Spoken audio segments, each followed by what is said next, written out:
Hello, everyone, and welcome to the MakerDAO Scientific Governance and Risk Meeting, number 120, taking place on Thursday, December 3rd at 1600 UTC.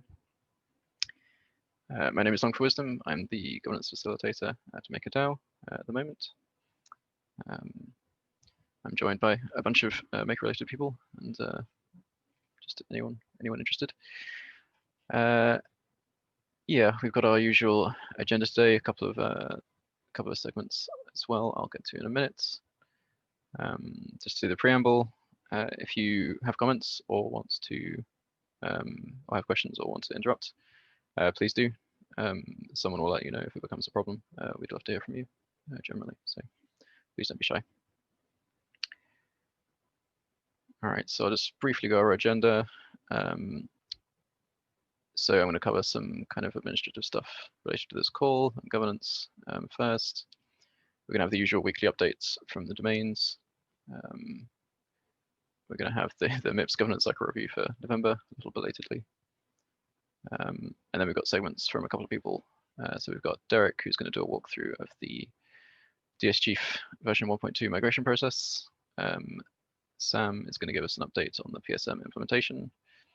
And then we've got Spin, or Lucas from Centrifuge, talking about the prioritization of real-world assets. All right. So I guess I'll kick us off with those administrative things I mentioned. So last couple of weeks ago now, I think I put up a poll asking if we wanted to either move the time of this call and potentially leave the call open after the recording ends. I've lost it now. So I believe so I don't think anyone was against leaving the call open after the recording ends. So I'm happy to start doing that. In terms of the time, I think there was a majority to move the call 1 hour later. So I think we will be going ahead with that. If anybody desperately wants to stay in the same time, please go and vote in that poll. It's just an informal poll on the forum. But if we do end up doing that, we'll probably do it starting sometime next year, because I think it's, well, I do think it's a lot of, I kind of want to give people notice that the call time is changing, ideally a couple of weeks notice.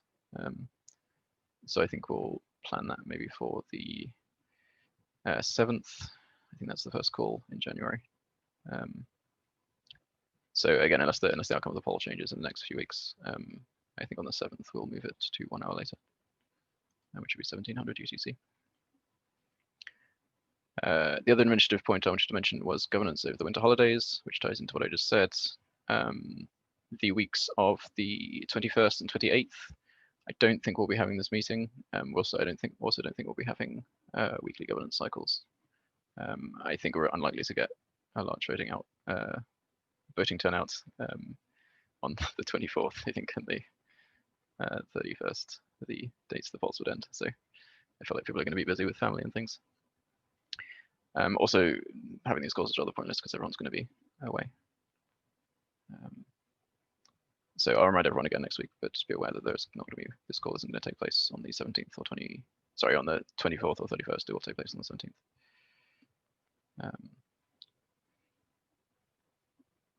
All right. We'll go through weekly updates then. Start with governance at a glance.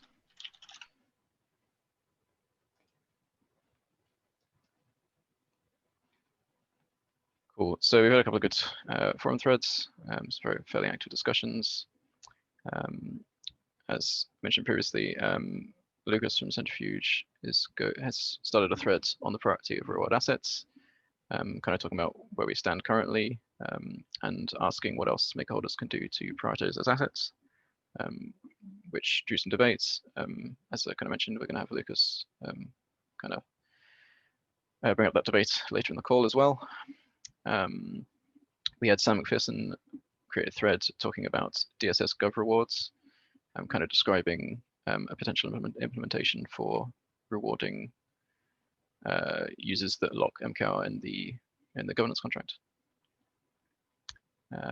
And then SEB also, this was just over a week ago, SEB Ventures posted a interesting post talking about MakerDAO accounting and the implications that has on the DAO and the protocol, which I thought was pretty interesting and drew some discussion.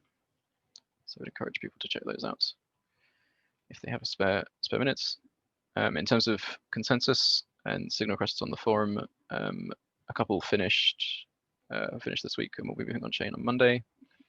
The ETHB debt ceiling signal created by Ultra Shabi will be moving on chain on Monday, and we'll be doing something, some change to the Wi-Fi vault as well.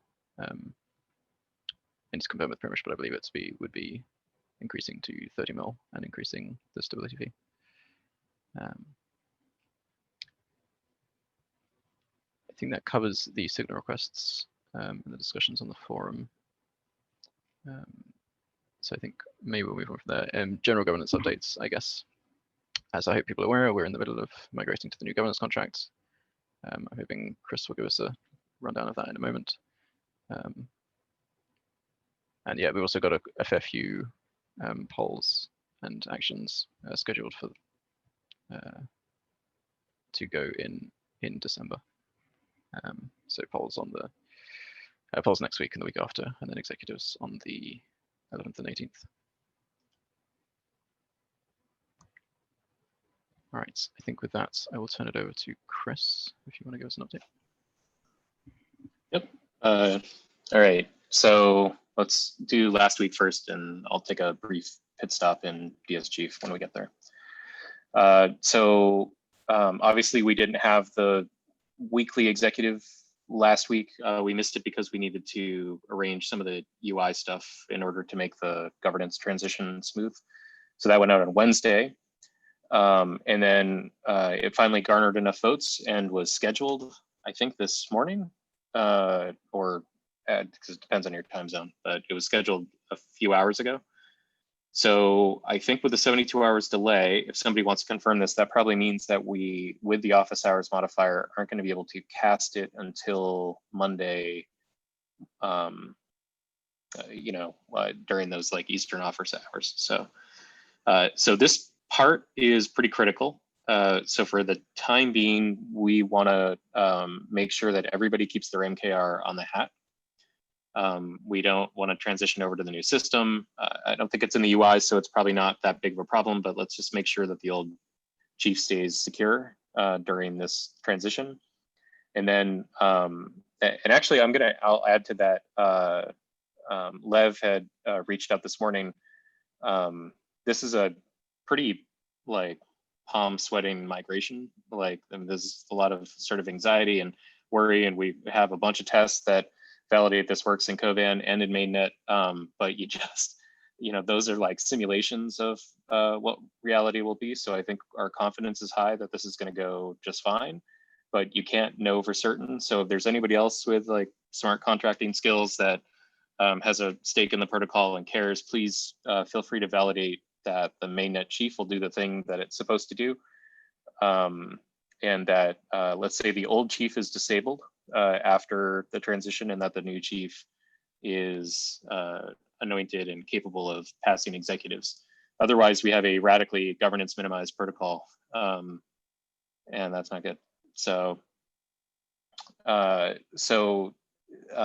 on Monday, once we are all cast on the old one, so the old chief will be disabled, the new chief is capable of taking people migrating over, it needs to be launched.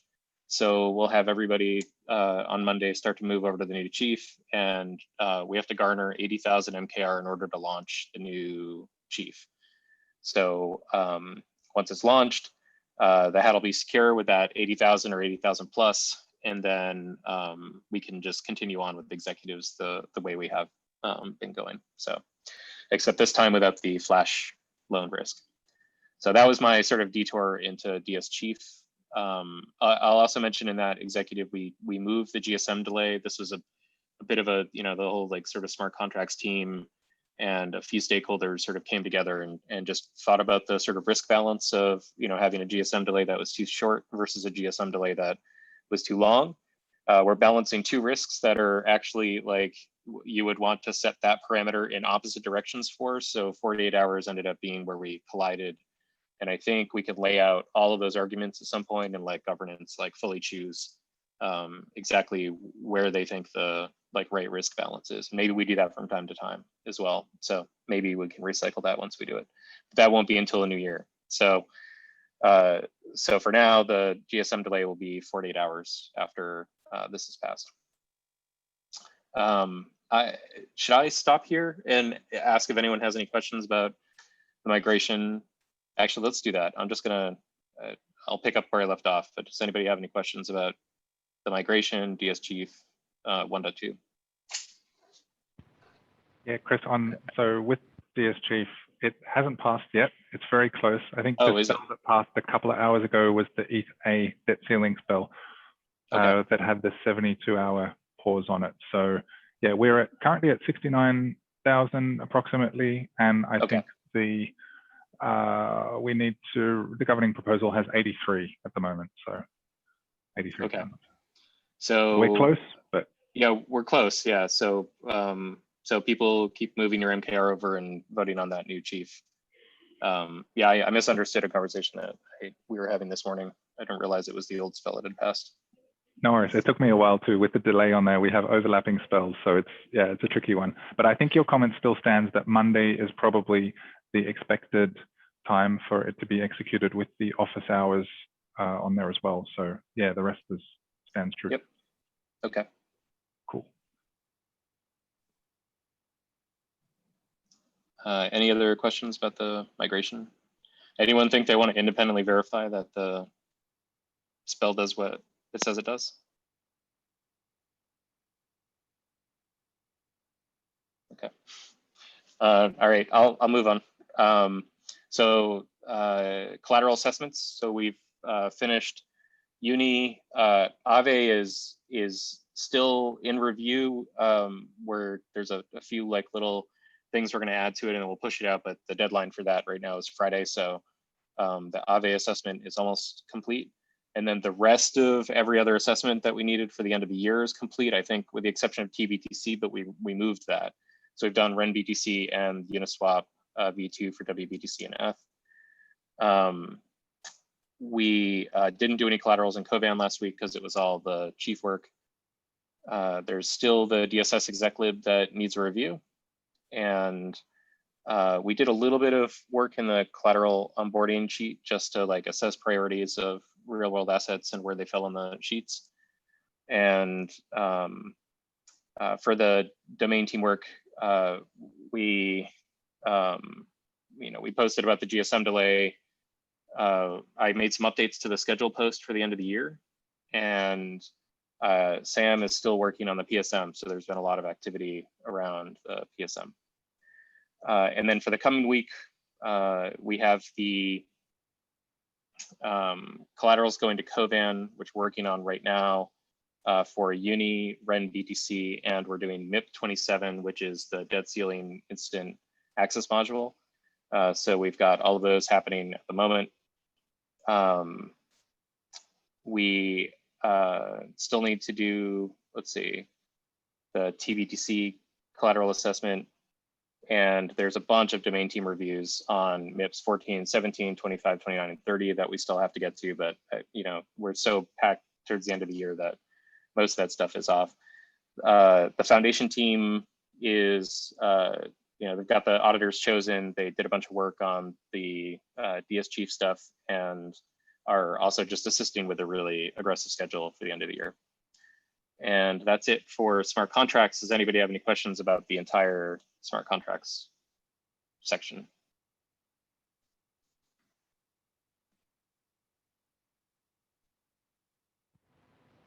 I feel like that was probably quite a lot to take in. So if anyone Yeah. has questions later, feel free to ask them on the forum, and I'll try to get to them. Cool. All right. With that, I think let's move on to oracles. Nick, do you have any updates? Nick,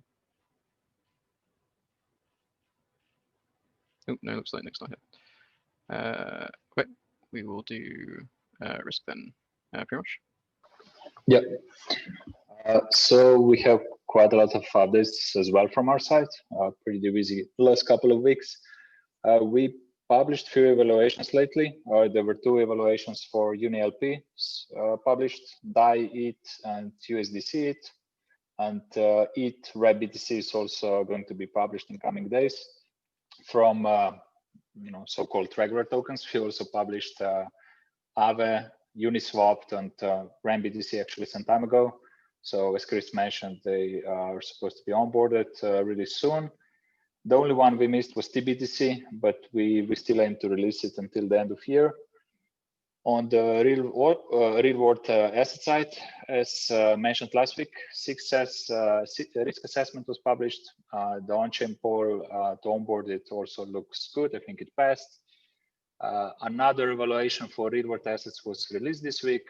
This was for a new silver drop token. And Phil, who made evaluation, already started working on monitoring tools for this collateral type. And another risk assessment is following also shortly for cargo freight drop token. It got a bit delayed due to some additional check, but we have draft ready and is going in to internal review.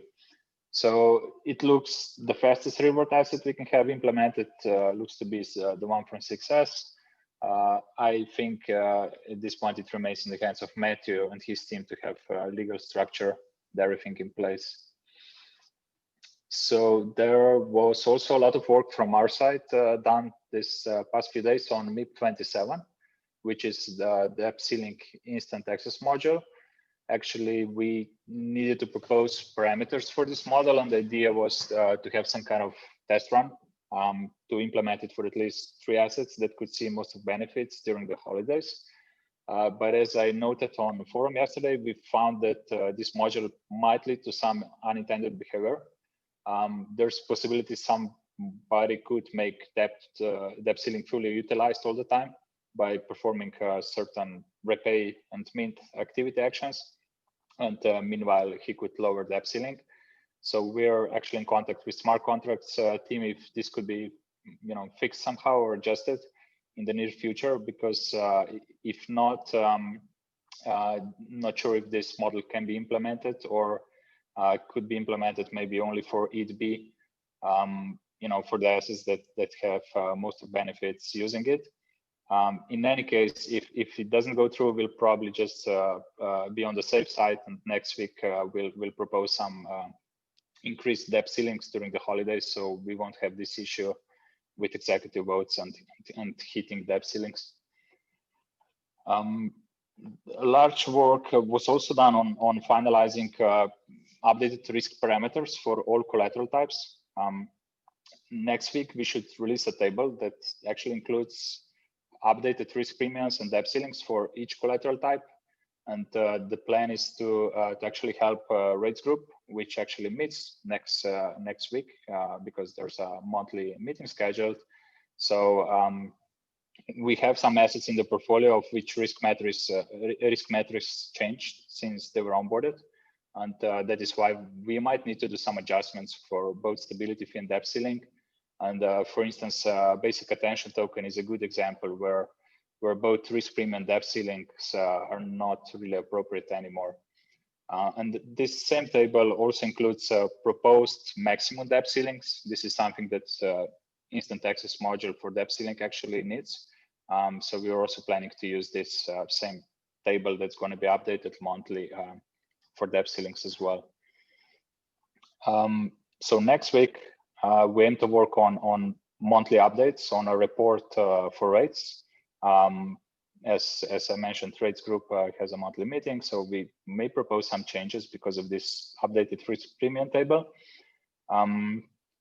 We also intend to propose some debt ceiling adjustments. I mentioned that, and I'm also planning to write a report on PSM, so risk report on PSM implementation.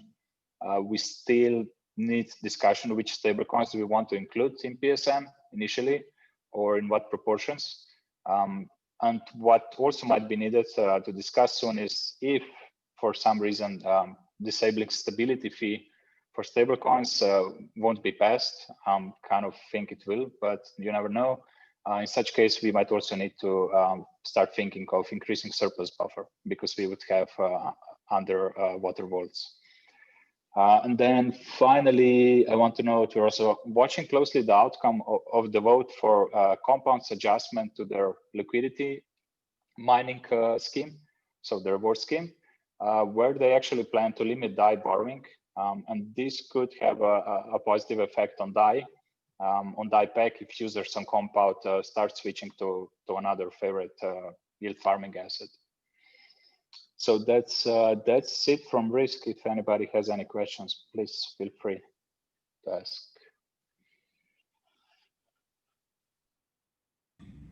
Hey, Primoz, real quick, not to get off the subject, but the USDC-B for Boy Vault is, that ceiling is, I think, 30 million.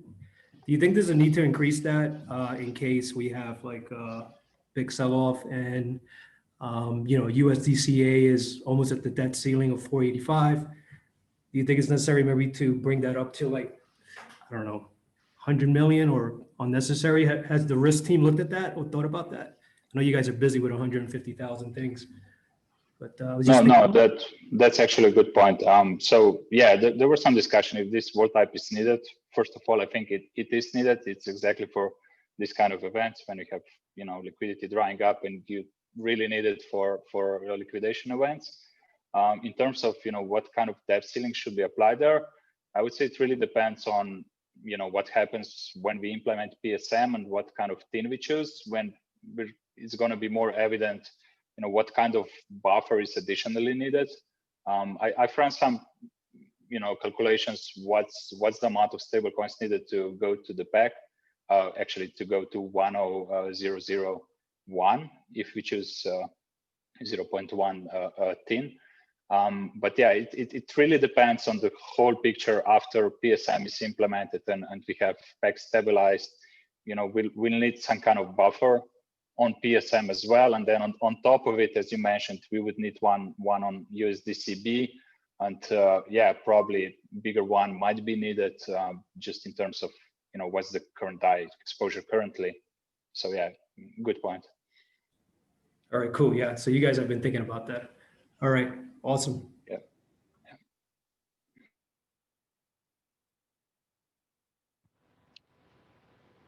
All right, thanks, Primoz. Any other questions before we move on?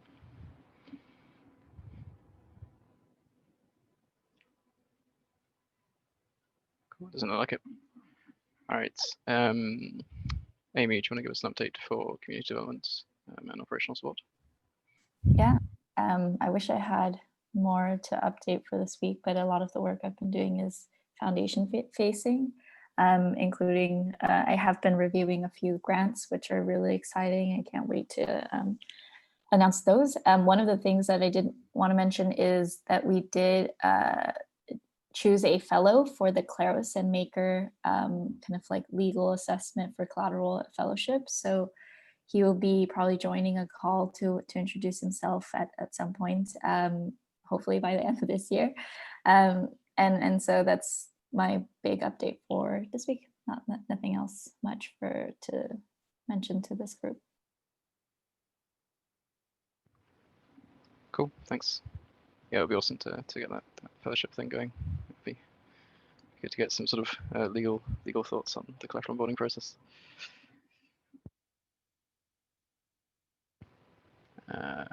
All right, Juan, do you want to give us an update on collateral related calls? Super quick, I'm going to copy the links on the chat. But yesterday we had a call with the Leverage where they showed us a bit their platform and the work that they were doing with L2. So yeah, that was quite interesting. Next week we're going to have Mona Lisa from Melon Protocol. So that's next Wednesday, 9th at 6 p.m. UTC. And something else I wanted to comment, I managed to convince Lev to join me on a teapot party and explain MIP 30. So we're going to do the second session of Know Your MIP this Monday, December 7th at 5 p.m. UTC. Yeah, Teapot Party. Okay, sorry, maybe it was a bad joke. So those are the 3 updates from me. Are there any questions? Thank you, Lucas. Great. Thank you, Juan. Cool. All right, Charles, are you able to give us a MIPS update? I know you don't have a huge amount going on in December, but yes, yeah. So there's not a whole lot going on this month due to the recently ratified calendar exceptions MIP, but I'll just share my screen to provide a quick update.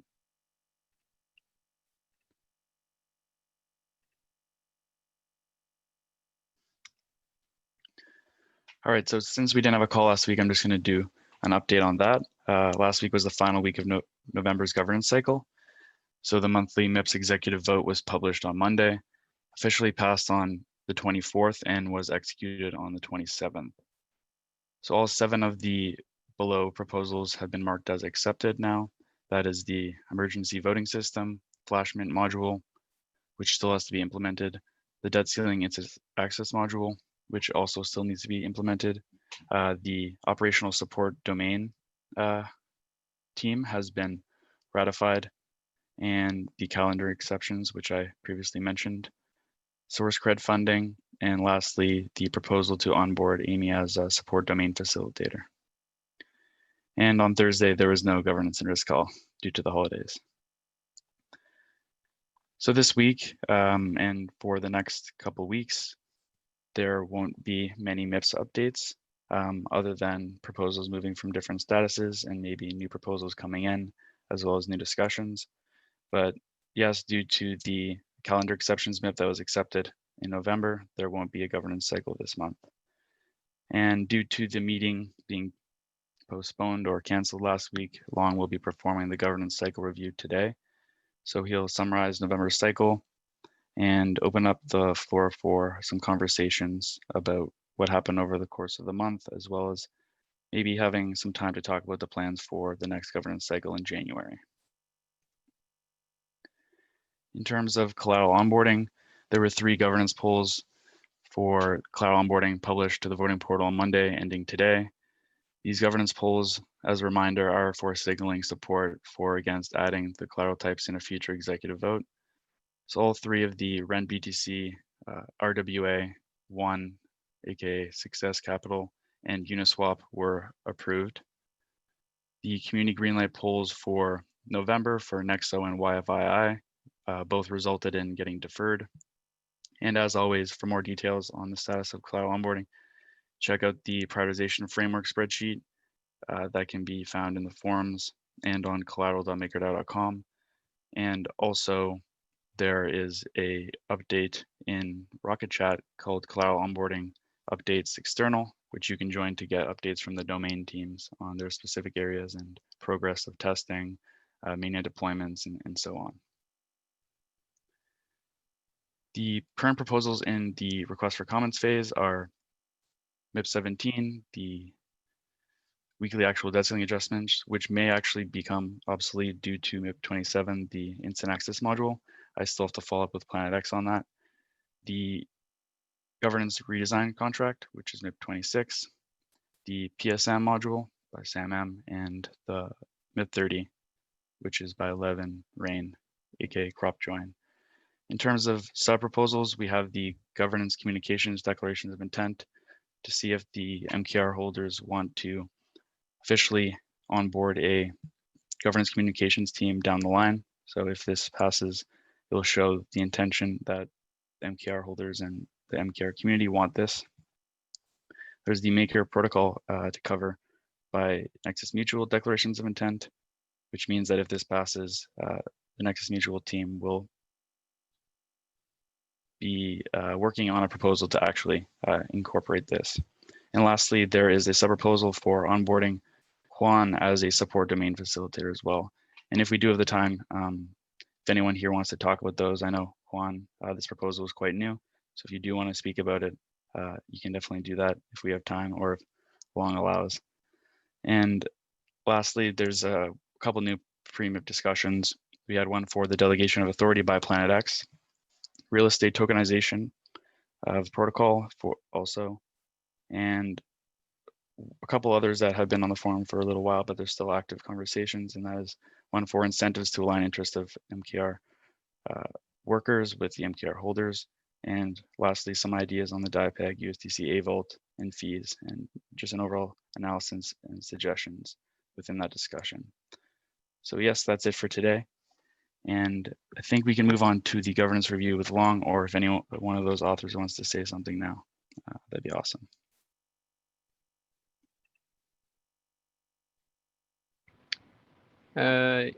Yep, I guess we'll just go into the review and then we can kind of segue that into general discussions on MIPS.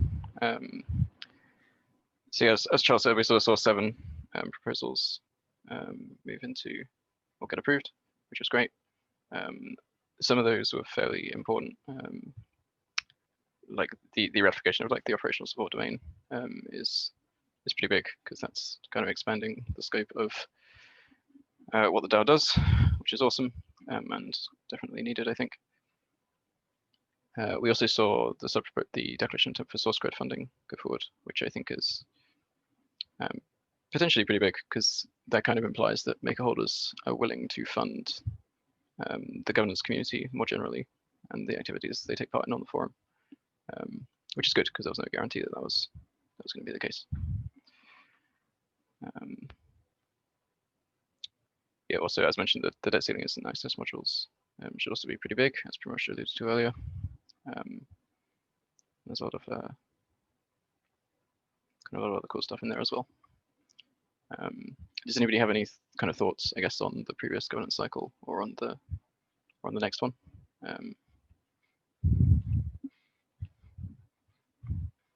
So I think people would like to see in January. I guess that's maybe a question.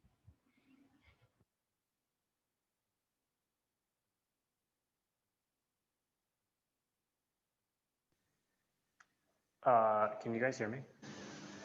Yep. Yeah, well, I mean, it would be nice to get a bit more feedback, since MIP 30 is in the RFC phase. So this is really the time to talk about it, so that hopefully we can get that live in January. Yep, that's true. I would encourage people to leave feedback.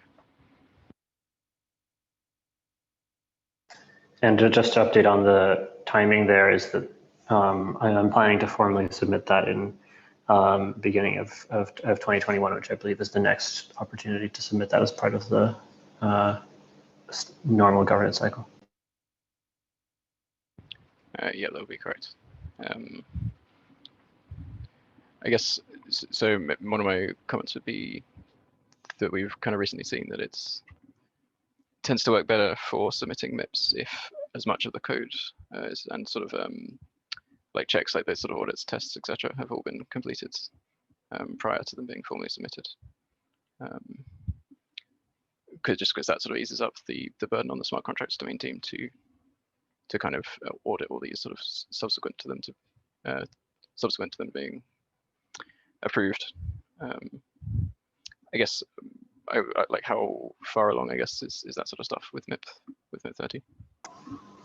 It's very far along, actually. All of the things you mentioned were actually completed before the MIP was even proposed to RFC. So integration tests and RPC tests are all there. And there hasn't been any iteration on the code since we actually published the MIP. So I mean, obviously, like as usual, like if there's other suggestions that come up, then we'll make pull requests to make sure that it's transparent, like what is being changed. But there isn't any plan to do any to make any other changes currently. Cool. Do you have any plans kind of in the direction of audits? Because having briefly looked at the change, it seems to be more involved, I guess, than some of the other changes we've had recently. I think it's a good question for the community and also the smart contracts domain team to weigh in on, because we haven't had a precedent for getting external audits organized and funded as a community effort before. So I'd be interested if anyone wants to kind of make any suggestions there. What is currently planned is to just get more feedback from folks in the community and the smart contracts team, obviously, if possible. Which is which is the extent of the kind of review that's the community has been doing until now.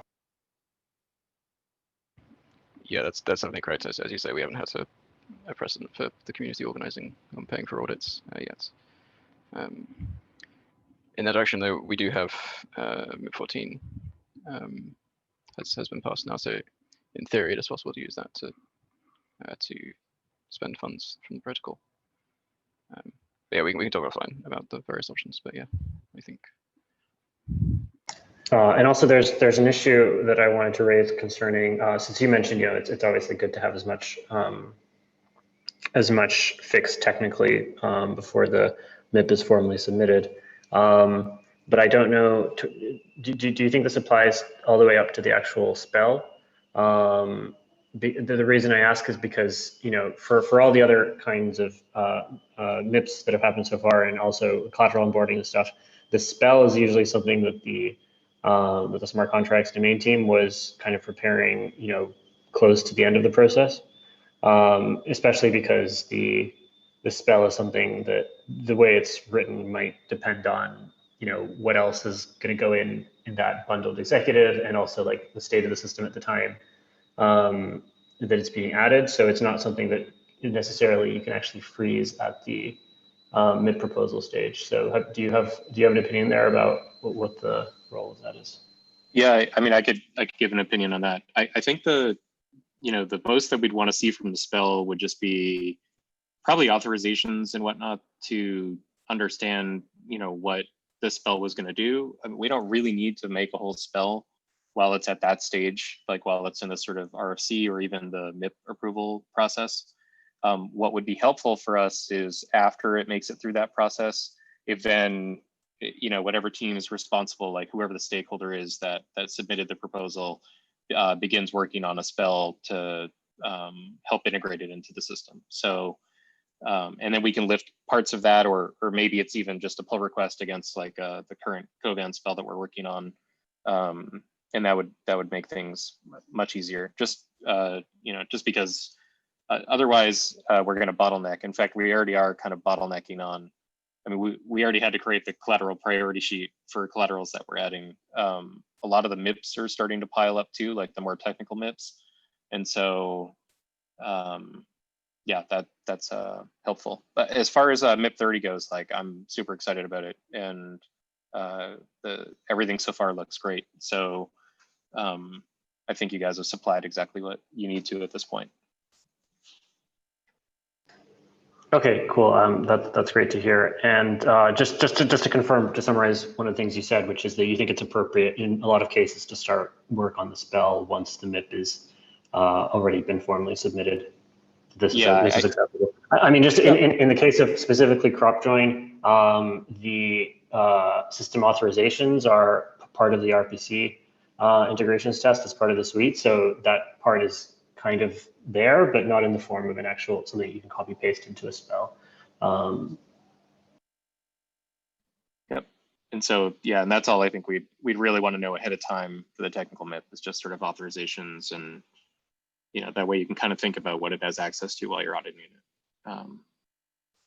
Yeah, with regards to auditing in general, this isn't necessarily just saying MIP 30, but it does seem like we probably should start using MIP 14 or some other way to try and get auditors that are familiar with the code base to take a look at our code. The auditors right now are really far out. Like the liquidations 2.0 stuff, we were hoping to have everything finished and audited by the end of December. And then that ended up becoming like January because of their schedules. And then once we finally sort of landed on people, it seems like it may even be February or the end of Q1 just to get audits complete. So auditors are really far out, just sort of setting the expectation on if we start sort of leaning on auditors, it very well could add like another 6 month delay to like any technical MIP that we throw out there. So, unless we want to put someone, I don't know, like on retainer, like have a firm that's basically just like has dedicated people that are always auditing our stuff, that might be something that's worth thinking about as well. But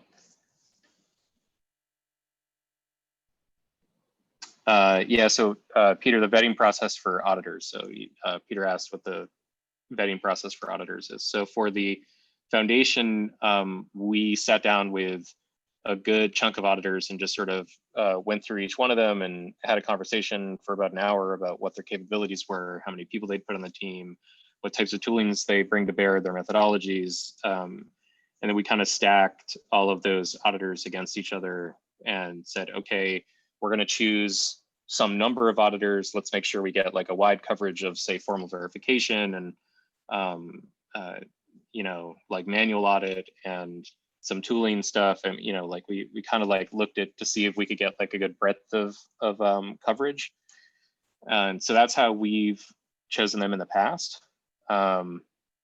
So we may be able to just, because we've done that work, just say like, these are the people that the foundation's worked with in the past. And so the DAO should really consider like maybe putting some of these guys on retainer or, working with those projects, but yeah. And Chris, circling back to deploying spells on the forum, I know you mentioned that this MIP 22 is something that you could do with, port over to MIP 21. Can you just elaborate on that a bit more? Yeah, I mean, I think for, so MIP 21 and MIP 22 for context are the two big real world asset cases we have right now. They're both a bit special in that they don't use the Maker Protocol's liquidation system. They don't use the Maker Protocol's Oracle system. So in various ways, they have their own sort of implementations of those things.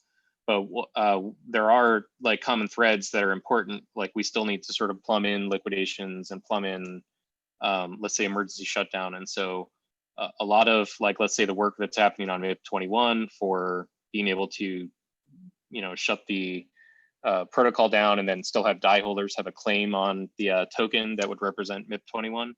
A lot of that work can kind of be brought over to MIP 22, as well as the sort of what are called like RPC or simulation tests that we would run against those to make sure that the sort of integrations work correctly.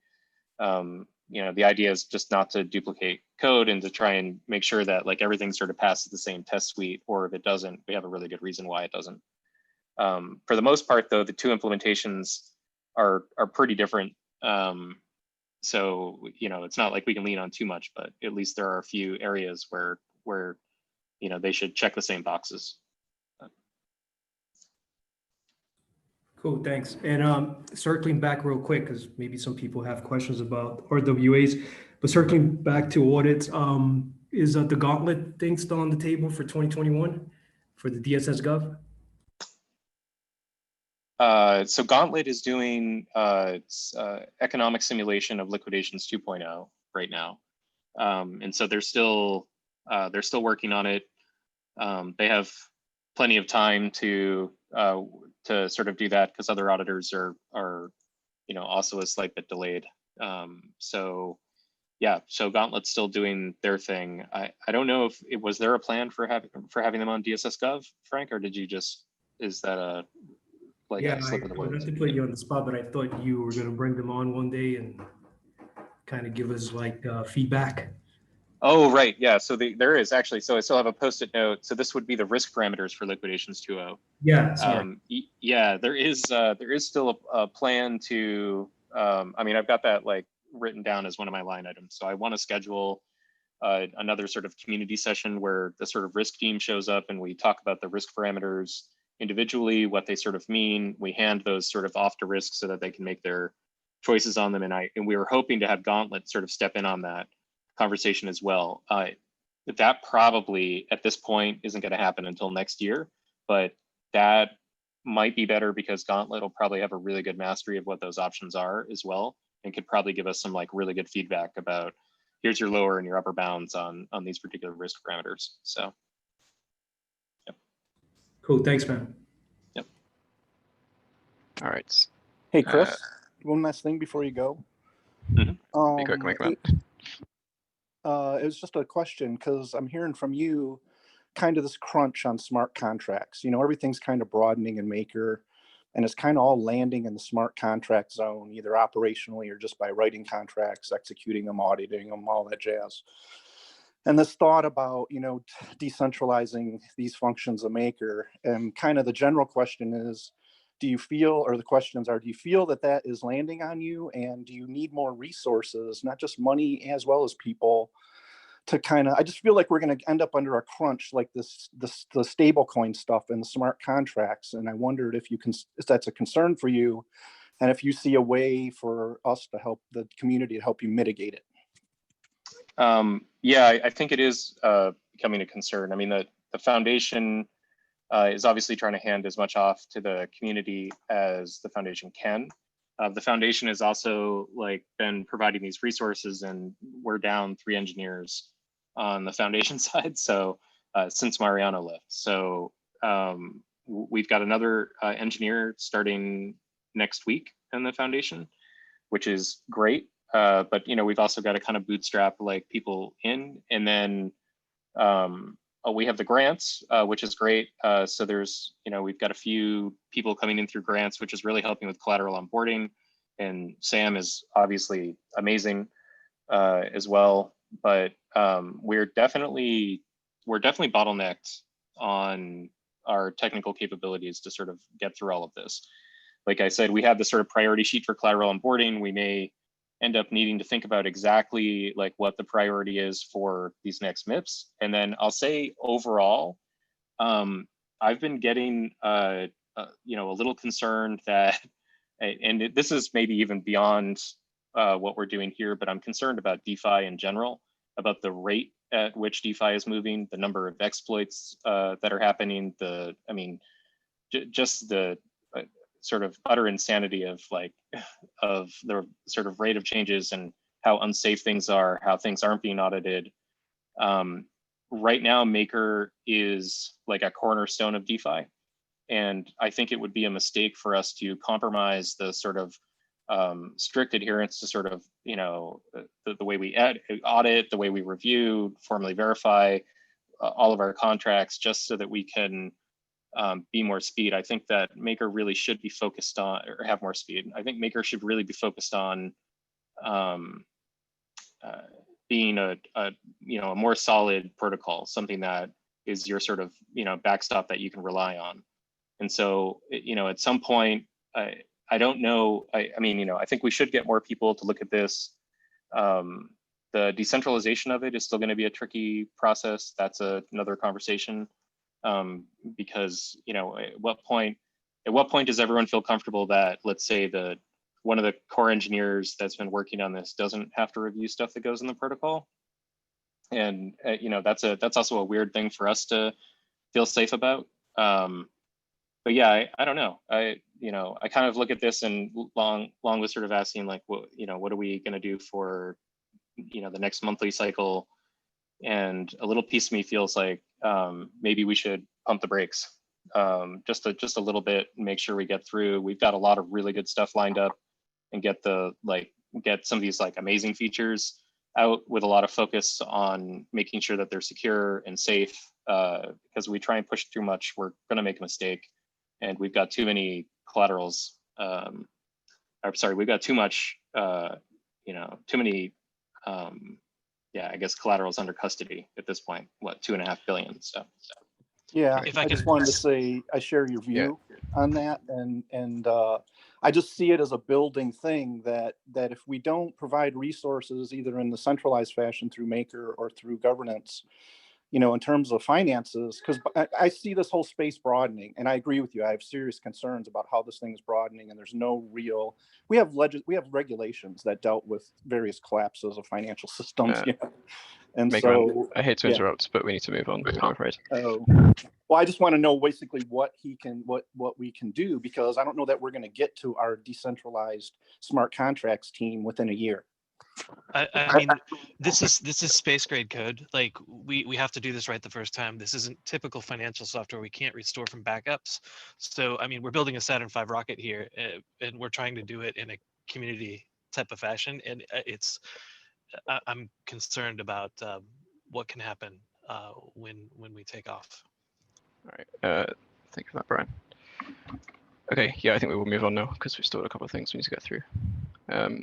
But thank you for the points from everyone. All right, Derek, are you able to do a quick walkthrough of the DsChief migration stuff? Yeah, sure. Can I share my screen? Yes, you can. All righty. How much time do I have, by the way? Quicker is better. Maybe 10 minutes max, I think. Okay, I will try to do that. Okay, hopefully you can see my screen. Migration steps, DsChief. Okay, so what I'm going to do is basically refer to the forum post. I'll iterate a little bit of what Chris has said earlier, but basically walking through the top 4 steps of voting on a proposal to authorize the new chief and remove permissions from the old chief. That is the executive proposal that's on the portal now. So if you haven't voted for it, please do so. Then once that spell is scheduled, we'll have a 72-hour delay and office hours.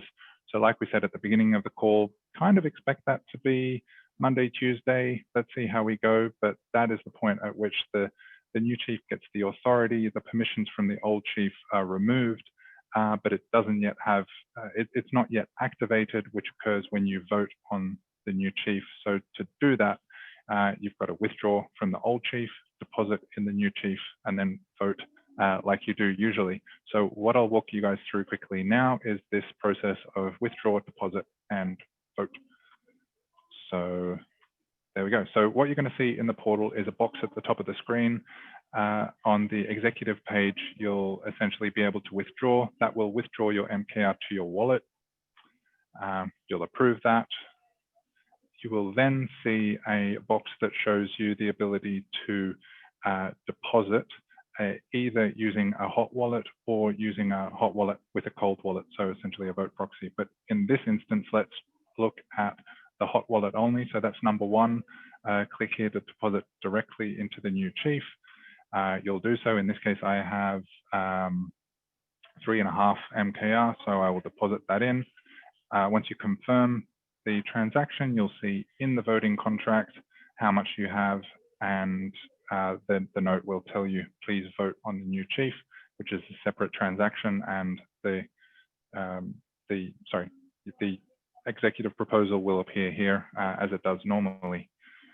However, the second scenario I haven't covered yet, which is using the hot cold wallet setup.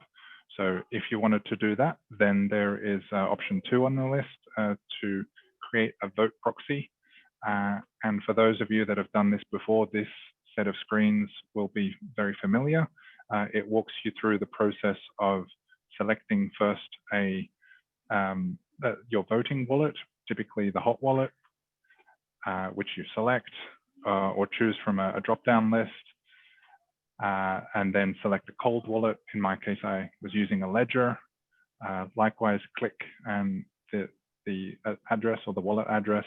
Here you'll see the 3.5 maker that I had withdrawn from the old chief. Confirming those transactions, you link the wallets together and you confirm the locking of the MKR in the proxy, and you're able to go back to start voting, which will return you to this screen and invite you to vote on the activate proposal. So some things as I was walking through this that may help people make sure everything works. Make sure the contract data is enabled on ledger devices. Make sure you have enough ETH in your wallets to confirm transactions. And when setting up the vote proxy, yeah, pay attention to which wallet is automatically selected as your hot cold wallets.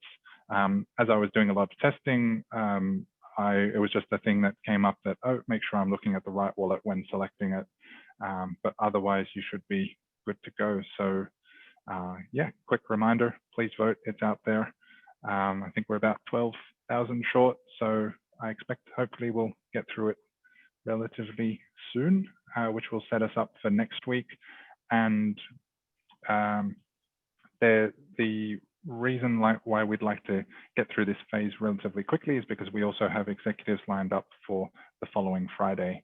And bearing in mind that the final vote to activate the new chief also has a, I believe, Chris, you can correct me if I'm wrong, I think it's a 48-hour delay on that spell being activated, isn't it? Because we've included the reduction from 72 hours to 48 hours in the current executive that's on the portal. Yeah, so you're asking after we start migrating over to launch the new spell, are you saying, is there a 48-hour delay on the launch? Yes. So the launch can happen, we can start migrating over right away, and the launch can happen instantly once we hit 80,000 MKR. So we don't have to wait the GSM delay to launch the new chief. Gotcha. Perfect. Thank you. And then that executive on the 11th will be subject to the 48-hour delay. Yes, perfect. Cool. All right, that was all from me, guys. I'll put this up on the forum post that I originally mentioned. Sam, I know that was kind of quick. Hopefully it wasn't too quick, but any questions, shout. If there's anything that's confusing, let me know, and I'm happy to add it in or do a short video of the walkthrough if people feel it would be helpful or useful. So yeah, just shout. Great, thank you, Derek. Sorry you're a little rushed. Yeah, cool. As Derek said, should be available on the forum soon. So, all right, cool. Okay, in that case, that brings us to oracles. Nick, you are here now, I believe. Yeah, do you want to give us a quick oracles update? Yeah. So actually, this week's update is a little bit different than the other weeks because I need to talk to you guys about something rather serious. So last Wednesday, between the hours of 22:46 UTC and 2:23 UTC, which is about a 3.5 hour period, we experienced an Oracle outage. So during that time, none of the oracles were updated, and kind of the cause of this was basically tracked down to be related to a bug in Scuttlebutt, which is one of the dependencies that we use in the Oracle stack. So Scuttlebutt is the kind of P2P gossip network that we use for feeds and relayers to kind of gossip their price messages around. As for the impact of this, we're not aware of any liquidations that were affected by this at this time. So there's no liquidations that were triggered or were failed to trigger as a result of the Oracle outage. So kind of stepping into the root cause analysis a little bit. So what kind of happened here? So the way Scuttlebutt works is it's almost similar to a blockchain in that messages are hash linked, right? So you can think of it like how each block has like a hash pointing to the previous block. Scuttlebutt, every time you post a message, you include a hash to the previous message. And what this means, right, is that it has the same kind of, immutable properties as blockchains, because you can't go and edit a message from the past because the hash would change, and you can't delete a message from the past, right, because there would be a break in this kind of chain of hashes linking back to the first message. So one of the results of that property is that the state is basically every node, every peer on the network needs to have this state locally, and the state is fairly uniform, right? So everyone, for the most part, has the same local state size, and it basically just keeps growing over time as more messages are gossiped on the network. So what really happens here? Well, there's actually a hard-coded limit in Scuttlebutt due to a offset codec that it uses, and this hard-coded limit is about 4.29 gigabyte. And after that limit is reached, it's not a graceful failure. It's basically the Scuttlebutt client will just seize up, and it will not restart ever.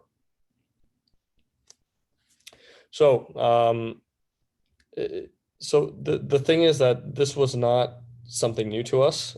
We've actually been aware of this issue going a long while back.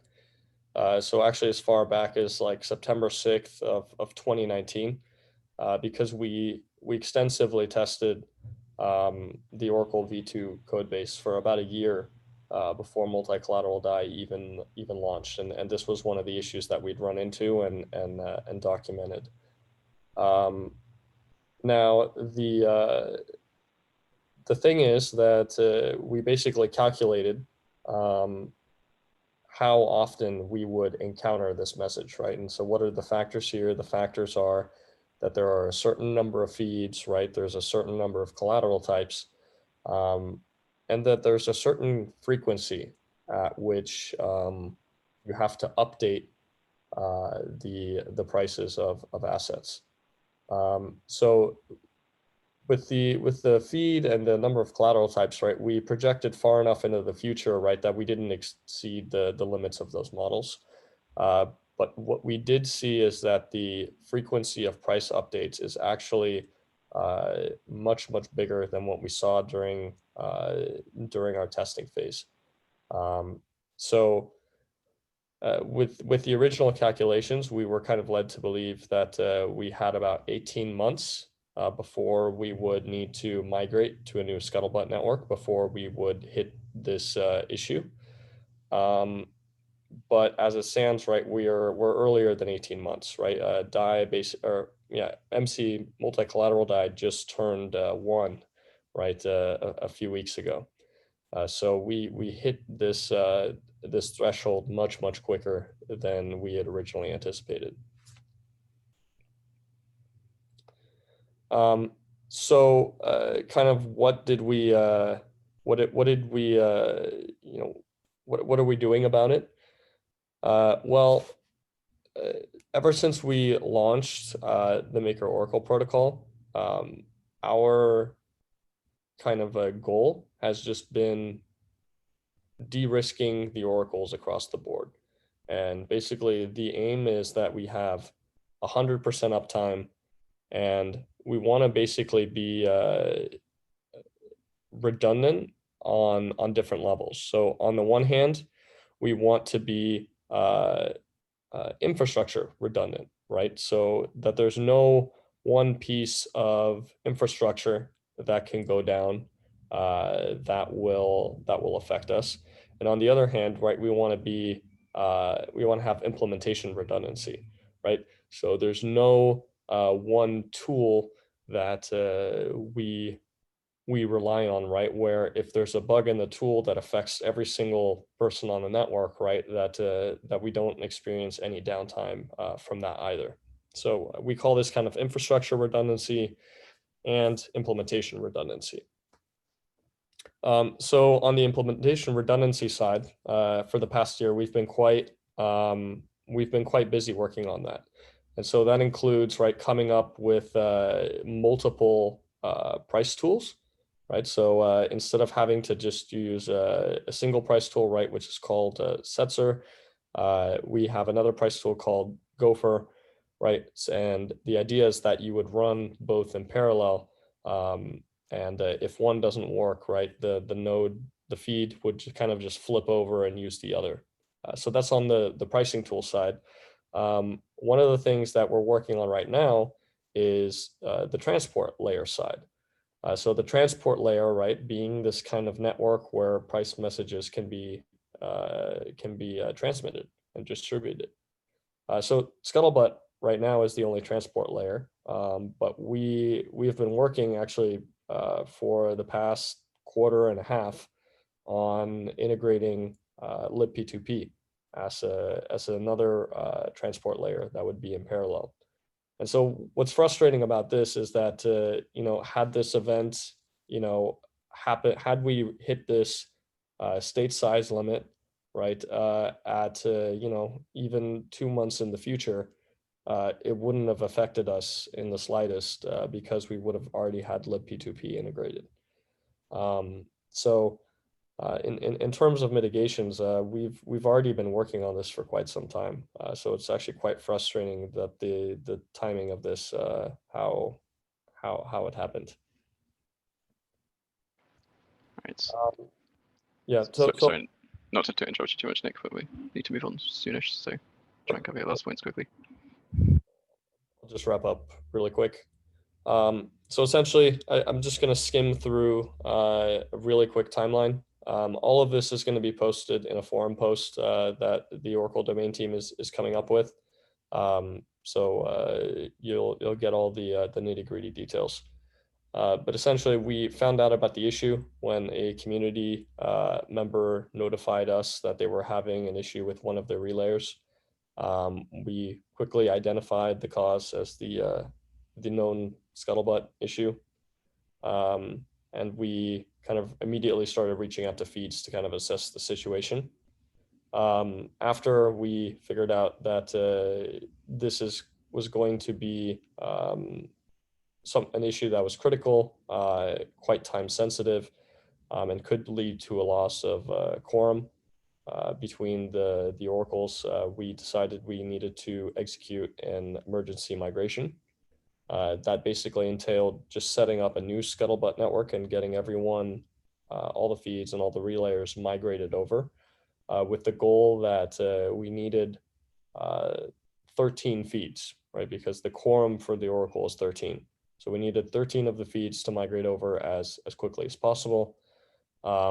We alerted all the customers of the oracles that of the impending downtime. So at this point, the oracles were not down yet, but we knew based off our calculations of the state size growing that they would be within an hour. So we notified them ahead of time of the impending outage so they could kind of take precautions on their end. The Oracle domain team kind of drafted together some documentation and tested it, released it to the feeds, and the feeds started slowly coming online. As I said earlier, it took us 3.5 hours to basically hit the quorum for the quorum level of 13 that was required. So after that quorum was we had that quorum, the oracles started updating again. And then kind of over the next 12 hours or so, we filled out the rest of the feeds and got them onboarded. So that's it on my end for the description of the event. Happy to answer more questions in the chat or on Rocket Chat later, and we'll have the postmortem out shortly in the forum. Great, thank you, Nick. Yeah, I think if anyone does have questions, I would maybe hold them for the forum thread or Rocket Chat, because we're a little tight for time now. But thanks. All right. Sam, do you want to give us a brief update on the PSM implementation stuff? Yep, I'll go quick. So last week, the vote to accelerate the PSM launch passed. And as per the vote instructions, I set up a post that I just posted in the chat to track the progress towards the PSM launch. So there's sort of 4 key things that need to be done. Smart contract audits. I've reached out to a few community members and some have gotten back to me, and I'm waiting on others to go over the contract, make sure it's all good, just sort of do a more informal audit. I'm also in discussions with potentially getting a more formal audit in place as well, but more on that to come. The second piece is risk analysis. Primoz should be have that, I believe, next week, he said. So stay tuned for that. I've deployed the contracts to the Coven, just waiting on sort of the Coven deployment process to merge that in, and then we'll have it on Coven. And then the final step is deployment to mainnet. If anybody has any questions, go to the thread post or, just ask me. I'm on Rocket Chat.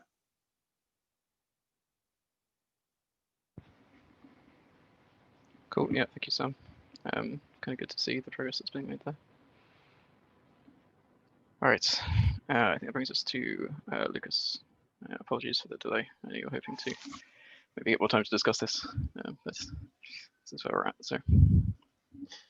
Yeah. So I started a forum thread, sort of outlining a little bit on what's happening with real world assets, but I just want to give like a brief timeline, sort of to get everyone on the same picture. But sort of some of the first real world assets MIP6 applications were, I think, like accepted at some point or voted on at some point in May. We've been since then working, and this was not even the beginning of this whole initiative of bringing real world assets into Maker, but sort of since then have had continuous discussions, collateral onboarding calls. Since then, we've started, the Maker community has started with a real world assets working group to start addressing the risk. I'm super happy to see that with the 6S proposal, risk assessment and all of the other domain work being done, we now have the first real world asset being, looks like it's going to be going live sometime soon.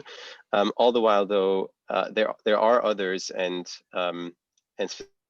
talking about our new silver and console freight, for which new silver's risk assessment has been out since the beginning of the week, Tuesday, I believe, and console freight is hopefully following soon. We are doing a lot of the legwork, and Centrifuge is doing a lot of the legwork necessary to bring those on. In that work, we actually did we did a few things. We proposed a sub-proposal for the Maker DAO to declare the intent to onboard Centrifuge assets according to the framework that we've outlined with, specifically that was MIP 13C SP5, C3 SP5, and then MIP 22 that outlined liquidations and how sort of Maker is to integrate with Centrifuge-based assets. Both of those were posted, I think, on the forums in September, and Green also approved and voted on by the community and ratified. We've now been sort of working steadily on it. At the same time, though, we are sort of getting mixed signals from domain teams and other and just the Maker community on what the priority of these assets really is. Centrifuge has done a lot to bring some of the first real world assets. We have New Silver now ready to start originating some of the first loans as basically the minute the spell gets executed. They are already looking at assets that sort of fit within the bounds that the risk team and they have agreed on together. We started working on a spell and the adapters that are necessary and have been working with the community. But it does nevertheless, even though we've had this very clear signal request that ended with a vote on chain that was very heavily in favor of sort of prioritizing real world assets, this is still taking much longer than we are hoping to. We're doing everything we can to get this ready into one of the following executive spells, but I wanted to bring this up as a topic to discuss in general.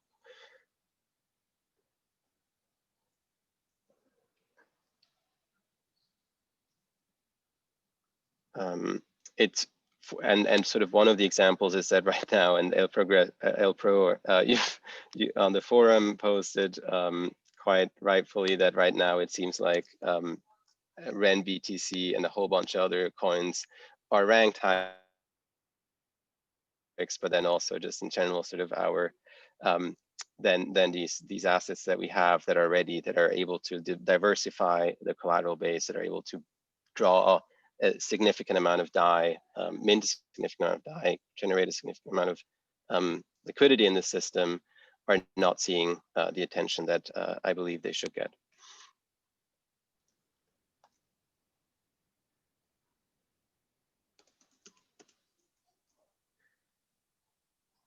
So my question to the domain teams is, what can we do to speed these things up? I think the maker community has indicated often enough that centrifuge assets and real world assets in general are something that we want to see in production in the wild.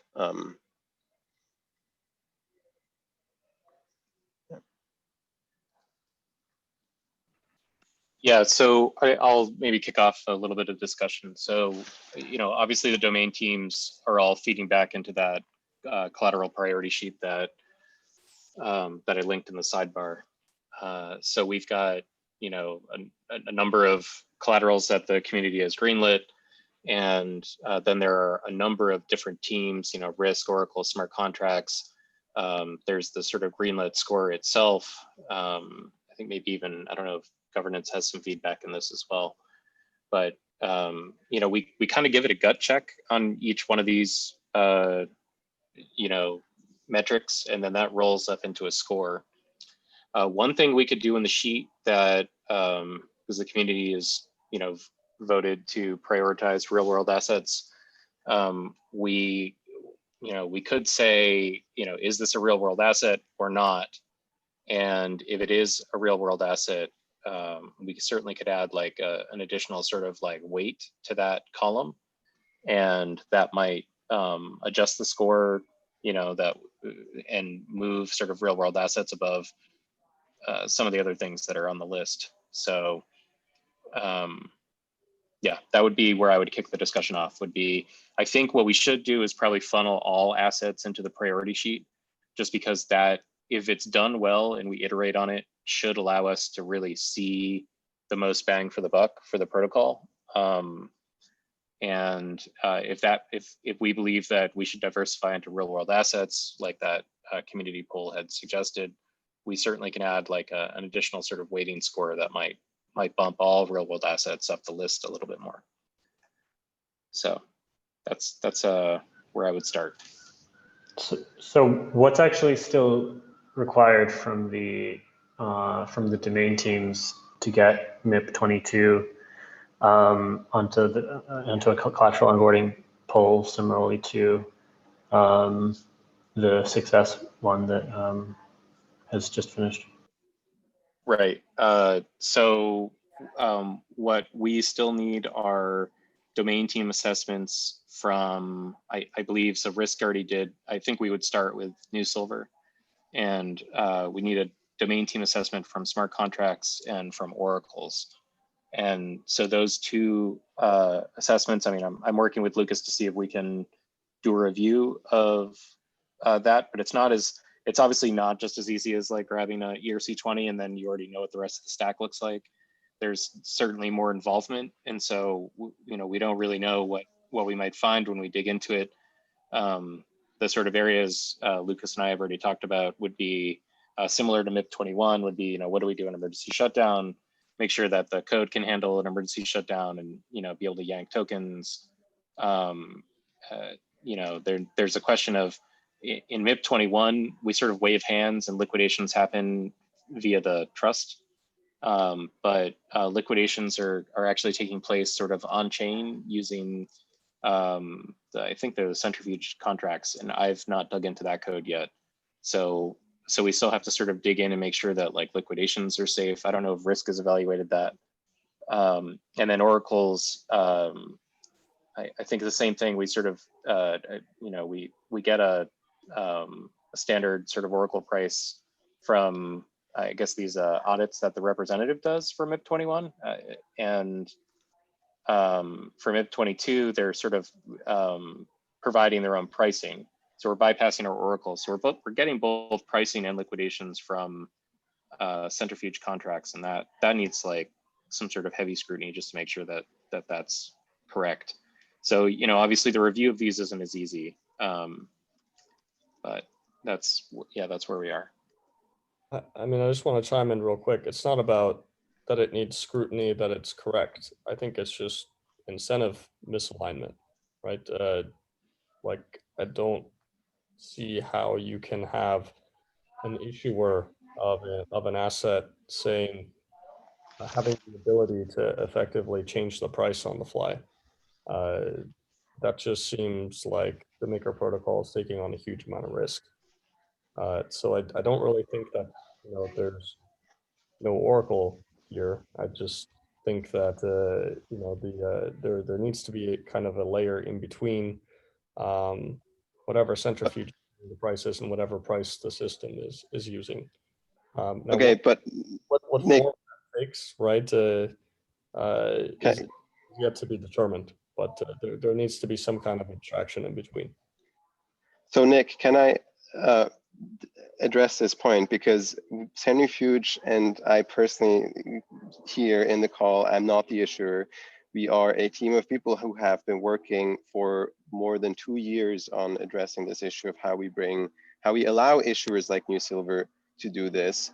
And so at me standing here outlining the process, outlining everything we're doing to make this safely, I'm not asking for a $200 million debt ceiling to retire in the Bahamas. We're talking about slowly ramping up these assets with a scope that allows these asset originators to get first experience for us to prove out that actually this can be done. This is something that the DAO is able to do, which in the last 1.5 years we haven't been able to show, and then sort of grow this, right? And like Seb, Will, Phil have worked over the last couple of weeks tirelessly assessing these businesses, assessing what's going on. Like, are you insinuating that we're doing something here that will just lead to them walking away with the $4 million that is proposed or $5 million that is proposed as a debt ceiling for New Silver?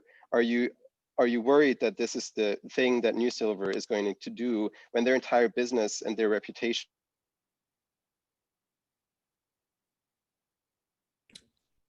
I mean, I don't think we should be trying to frame it like that, right? These are, we have, you know, crypto where we can build trustless systems. We don't actually have to trust anyone. So trying to fall back on those weaker guarantees is not something that's really appealing to me, at least. So to me, there is some oracle risk there, or when I say some, like, to me, there's significant oracle risk there. So I would like there to be some layer of abstraction in between that at least gives the system some semblance of protection to dampen that risk. So yeah, just respond to the price that is given by centrifuge. That's something we have discussed with Lucas, that although he might want to set the price, the risk team decides that we want another price. And so if there is the underlying collateral ratio, which is screened manually by the risk team currently, and if the asset in the pool goes below this ratio, we will ask for the governance to liquidate the pool, which will be the same liquidation as with the Tin Lake, just asking for drop redemption. So the price of the drop, the only meaning is to be sure that the pool doesn't borrow too much DAI on the system. But it's actually it's a bit different from success. But from success, in success, there is no price at all. So everything is off-chain. So centrifuge is more on-chain than success. But I fully agree, it's more complicated to integrate. So Seb, would you say that, I mean, the risk team looked at the credit risk, looked at these businesses and looked at whether giving them 5 million DAI is a reasonable thing to do or not, right? So we're talking about a price feed when already the risk team has looked at, okay, is this a lender that we can safely give 5 million DAI, provided they of course spend it on the right stuff, and there is a process in place to do this. This is not a collateral type where anyone in the world, an anonymous entity, will come open a vault and try to manipulate a price feed and profit by tricking Maker into minting DAI that wasn't supposed to be minted. We're talking about New Silver having a process to originate loans, doing so in accordance with how they agreed on with the Real World Assets Working Group, and doing so. The other thing, Nick, I have to say is I've reached out to the Oracle's domain team at least 5 times in the last 6 months, sort of explaining how we're doing this, showing you how we could address this. I mean, like, I don't think this was a lack for trying, for pointing out that this is something that we still need to do, and that yet we stand here suddenly somehow saying, oh, this is not ready, when the community, again, I want to iterate, has said real world assets should be prioritized.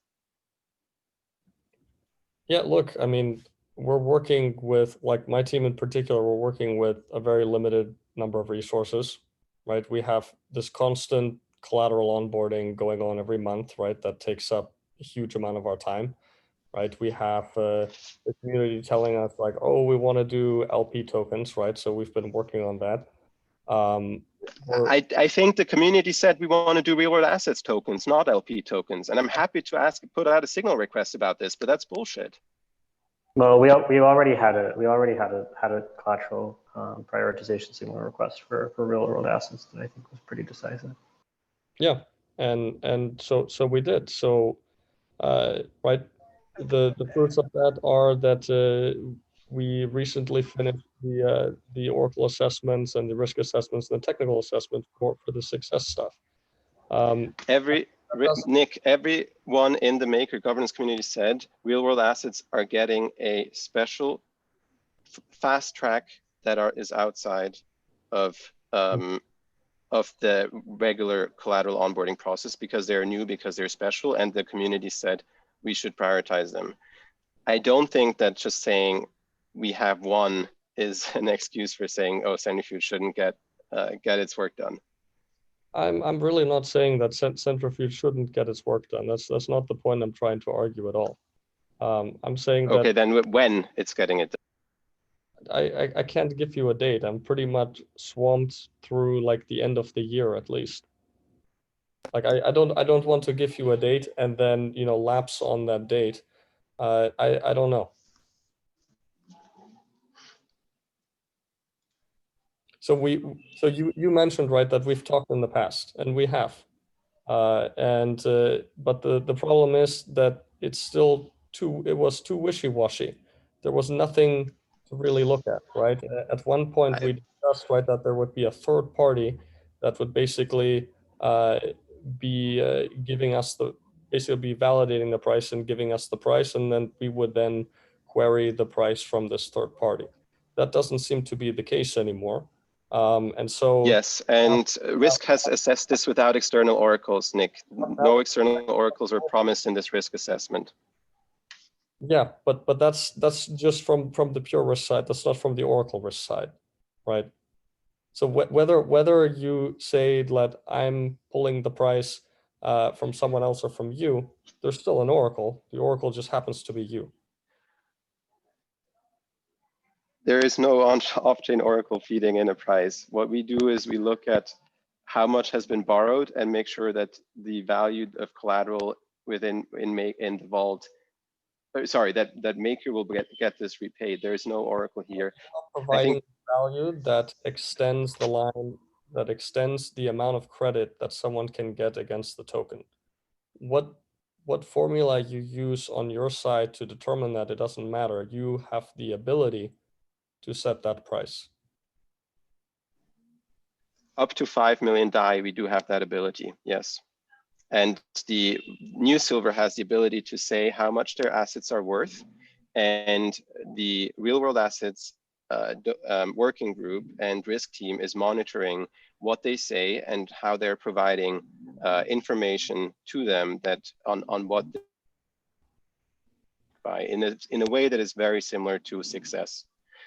What success is doing, right? We have covenants set up, we have an entire process here, and in the end, if this value is assessed to be not correct, then a liquidation will be triggered, and we have a process in place that will get maker the DAI back. Specifically, this is MIP 22.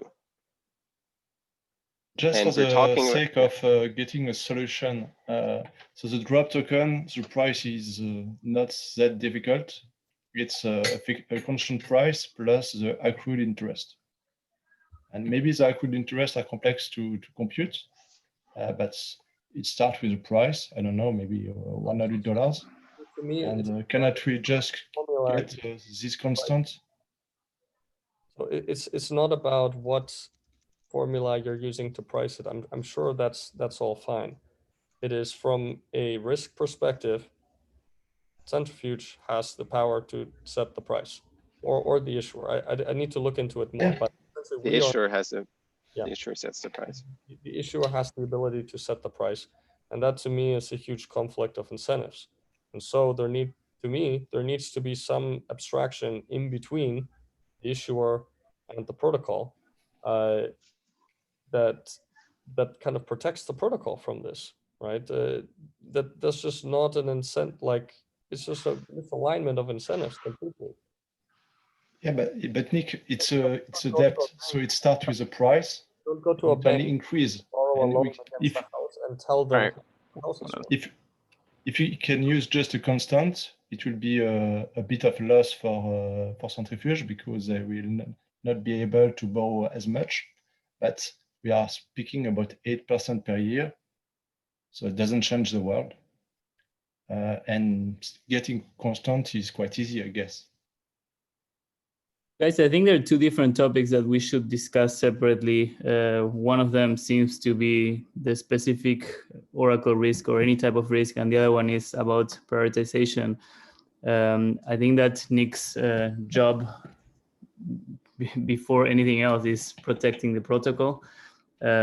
So any concerns that he or any other domain teams might have are completely valid, and we should work towards, well, mitigating any type of risk, right? So protecting the protocol should be pretty much the first priority for anyone working for the protocol, even if the community wants to prioritize real world assets. That said, I think that Chris said it in the chat. It's not that we're rejecting the proposal. It's just a matter of prioritization and the bandwidth that each team has. I think that there has been quite a lot of progress, especially since Seb started guiding the real world assets a little bit more. But yeah, again, it's not that we're saying no and we're rejecting it. It's just a matter of what's easier to achieve in the shorter term for scaling the protocol and making sure that the maker holders have have value. That's what we're looking for at the end of the day. So I think we shouldn't mix both topics. One is the prioritization and how do we make sure. I think that one of the solutions was, okay, what can external people do to help speed things up? So we mentioned, and I'm not sure if you received this, Lucas, but it's like for us it's much easier to review things than to create them from scratch. So any project that can already give us a report for us is obviously much easier to review than starting from scratch and having to do all the heavy lifting. So that's one of the solutions that we were proposing, and yeah, hopefully we can see this happening, because I think that's something that everyone wants. Well, I might be the first one, but I think everyone here wants maker scaling. So we should mix these topics up. So should I?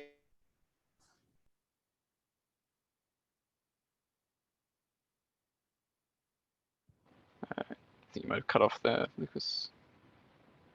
Yeah, Lucas, can you say that again? I don't think we could hear that.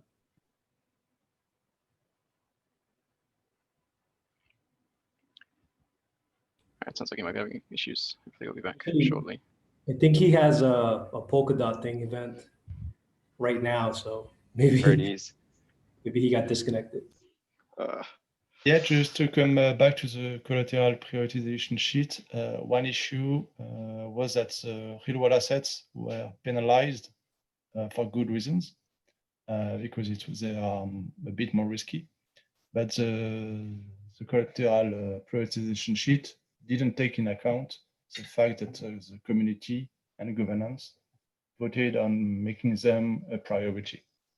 And I think the issue is on this point specifically. There was a signal request to make it a priority. And on another side, there was a collateral prioritization sheet, which didn't include the signal request event. So it was two separate information, and everyone could merge those information differently. So I'd like to make a quick point here, if I can. So regarding the signal request that was voted on, right, and the prioritization of reward assets, like that happened and that passed, right? And as a result, the domain teams prioritized one of the reward assets, right, to work on, which was success. Like success isn't at like the top of the collateral onboarding framework that was linked, right? That was specifically picked because the community voted for let's onboard reward assets.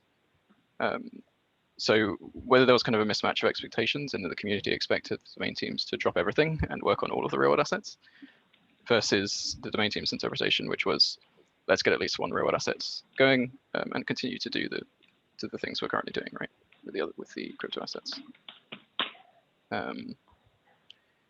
Sorry, go ahead, yeah. That I'm not rejecting the centrifuge collateral onboarding proposals in any way. Like I'm not saying no, just saying it needs work, just like everything else needs work. And that's kind of the issue that we're dealing with. It's not we're choosing to ignore this. It's that everything is a priority, and there's only so much that my team and the smart contracts domain team and the risk teams, right, can handle at once. And it looks like right now, like I'm the bottleneck here because the risk side has been completed, and it looks like the smart contract side is a little bit farther along from than I am. And yeah, going into the new year, I will prioritize real world assets more, but it's not a question of right, this doesn't work. It's this has a certain impact on the system that doesn't look favorable, and so we need to retool how that works, right? So Seb, you mentioned that, right, we could use a constant. Well, but that would affect, right, the affect centrifuge negatively or affect the issuer negatively, right, because they don't get to use the value accrual, right, to improve their collateralization level or to extend their credit. Yes. So what if there was like a trade-off in between, right? So where right now for stablecoins, right, we use a smart contract called a DS value, right? And this DS value, right, the owner of it can poke it with a value, and that's the value that gets set. What if instead of having this value controlled by the issuer, we have the value controlled by maker governance. And essentially, we commit governance to either once a quarter, right, including in an executive that to update the price according to the formula that risk uses, or right, I think we recently passed the instant access modules MIP, right? The risk team could be trusted to have an instant access module, right, to change the price that's in the DS value contract, right? Either of those solutions are much more palatable to me than having the issuer be able to control the price at will, right? Because even though in the latter scenario, right, you're trusting the risk team, it's not as much of incentive misalignment by trusting the risk team rather than trusting the issuer of the token. That's my only concern here. It's not a Yeah, no, but I fully understand you, because when we started the risk assessment, we saw that the price of the pool should came from the chain lake with a formula that maybe can be good or not, but we decided that it was not the work of the asset originator or the technological provider to set the price of the asset. We should do it on our side. And what you suggest is just fine.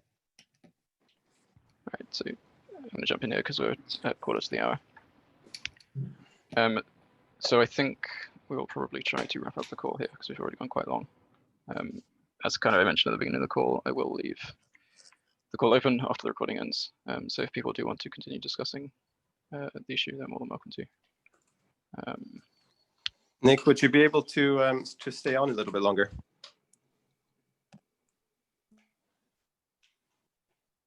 You're muted, Nick. Yeah, I have at least until the top of the hour. Okay, thanks. Cool. I'll just do the wrap up stuff then. So yeah, a couple of final reminders. Governance over the winter holidays. We won't be having weekly governance cycles or calls on the week of the 21st and the week of the 28th. Just a reminder. And yeah, I think there are any other, I guess, other final reminders. Please vote in the DsChief migration if you haven't already. It's important that we do that as quickly as possible. That pretty much covers it. Apologies to Vishesh for not getting to State of the Effect today. It's been a bit of a packed call. All right, so I think we'll wrap up the recording there. So thank you everyone for joining us. And we'll talk to you all next week.